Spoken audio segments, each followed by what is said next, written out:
Hi everybody. Today we've invited Jamie Freishtat, who is a mother of two, pediatrician, and spokesperson for Safe Kids USA. Welcome, Jamie. Thank you so much for having me. Safe Kids.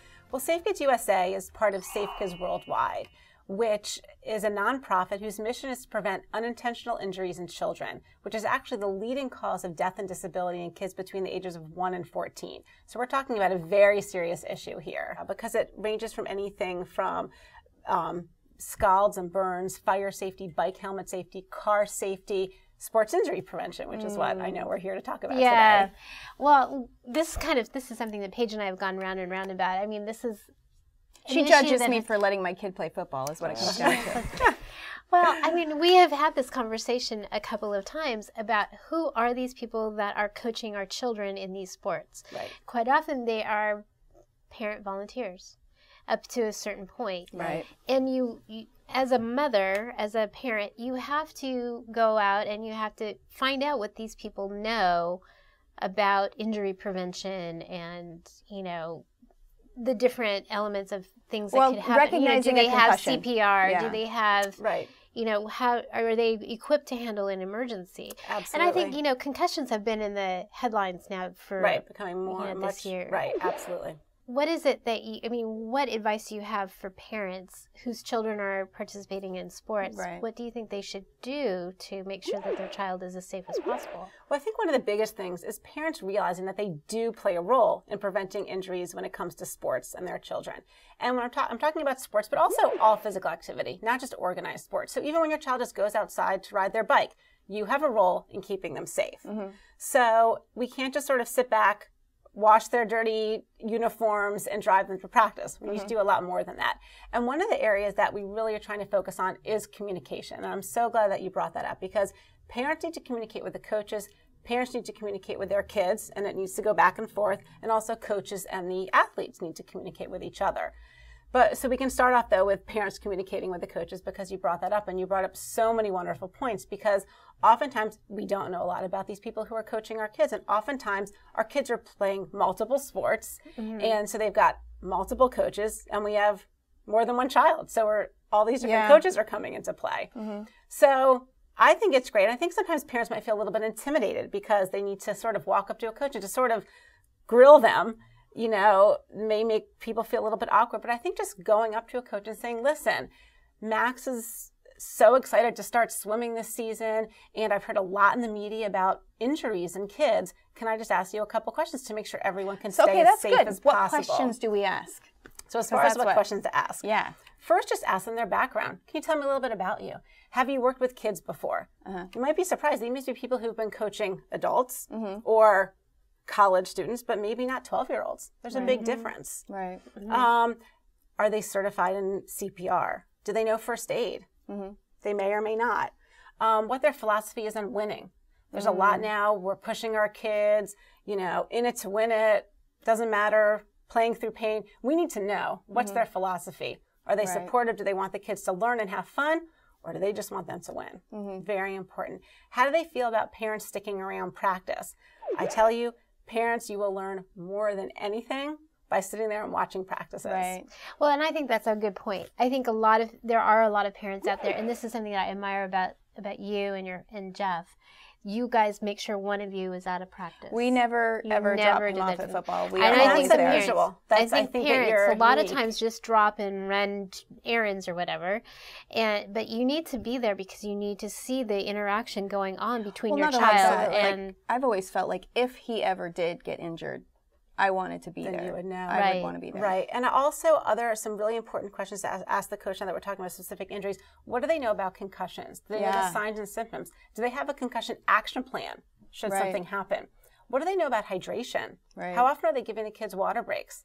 I've been at practices with my children, and it's been 45 minutes before someone says, okay, go get some water. And then they're like, come on back, come on back. And How often should they be getting water? Every 15 to 20 minutes. Okay. They should be taking water breaks, and you should hydrate beforehand, during, and after. Our football coaches want the boys to be hydrated. Like he said, for practice on Monday, you should be hydrating on Sunday. Right, you should start before, absolutely, and hydrate through, and then afterwards. And in addition is just asking them overall, what do you know about youth sports injuries? You know, and what is your philosophy on sort of the whole what's going on now? In addition, when we're talking about the sports injury prevention, every child should get a pre-participation physical exam yearly by their primary care physician. Okay. And when I'm talking about that, I'm not just talking about kids who are participating in sort of the competitive sports, but really every child. Even if they're just jumping rope in the backyard or playing on the playground, we really want this evaluation to be done on every child. Is this just a normal physical, or are you talking about like EKG, X-rays, MRI, or whatever? Well, it's very actually all-inclusive, and they actually redid it this year. They came out sort of with new forms that are being filled out by physicians, and it takes a very extensive family history to look for anything that could put your child at risk, an extensive present medical history, social history, family history, like I mentioned, and then a full physical exam. So what they're trying to do is not only address current issues that could be affecting what's going on, but also potential, Right. hopefully maybe Any identifying you don't any know about. underlying conditions that could come to the surface in an athletic situation. Because you always hear about this perfectly healthy athlete that just drops. You know. So what they're trying to do is ask more specific questions to hopefully identify some of those kids. That's a really great smart. idea. That's I'm so going to do that. I'm so going to do that before next season. Don't they require that? Well, yeah. I mean, I get a regular physical. They get the regular annual physical, but I think that for Matt, I'm probably going to go a little bit more extensive. Exactly. And sometimes they can incorporate the sports physical into the regular physical. You know, that just may ask insurance some companies different probably like that, I bet. and things like that. So, you know, it's just important. And like I said, it should be done not just where it's required, but for all children. Right. There was a mom on our team. She's a doctor, and she told her husband, the boys get one concussion, football's done. Right. You know, our kids are not going to be getting scholarships and going into the NFL. So one concussion, and we're done. And also, I think another really important thing is that kids are wearing all the proper safety gear for the specific sport that they're playing in. But even so, that doesn't necessarily protect them all the time. It doesn't. I mean, because we're seeing that now where, you know, the helmet to helmet contact can cause a concussion. Absolutely. But if we can at least put them out there with everything that we sort of have control of. As much as we can. So whether it's wearing shin guards and cleats, mouth guards, my kids the other day were out front playing touch football, weren't wearing their mouth guards, and my son got his adult front tooth knocked out. So, you know, we need to be wearing this equipment, the kids need to be wearing the safety equipment all the time. It needs to be well maintained. It needs to fit properly. So, and another thing to ask the coach, I left this one out, which is also really important. What do they do if someone forget something? Do they let them play? No. And mine they doesn't. shouldn't? I tell you what, my son got threatened physically by the coach.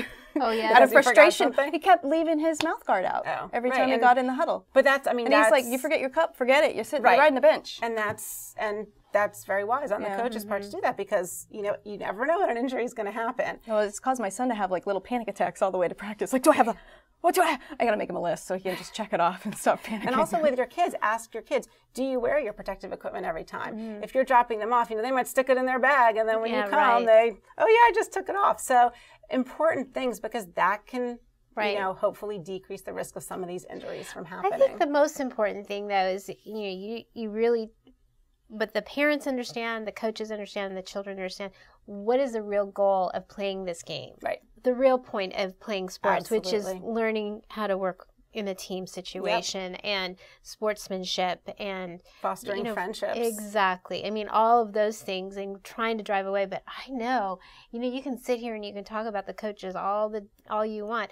I know that the parents play a huge role in what's wrong with youth sports. I agree. So, I mean, we should make the parents go to class if you want to sign your kids up for sport. Well, actually, Safe Kids offers clinics throughout the country for coaches to learn about different things. And actually, if you go to the website, it's a great place to find a lot of different resources about what you can do to sort of educate yourselves. I agree. Thank you so much for joining us today. This has been great information, and the organization Safe Kids USA is fabulous. Excellent. Thank you so much. It's been great being here. If you'd like more information on how to keep your kids safe while doing physical activity, you can go to safekids.org or mommycast.com.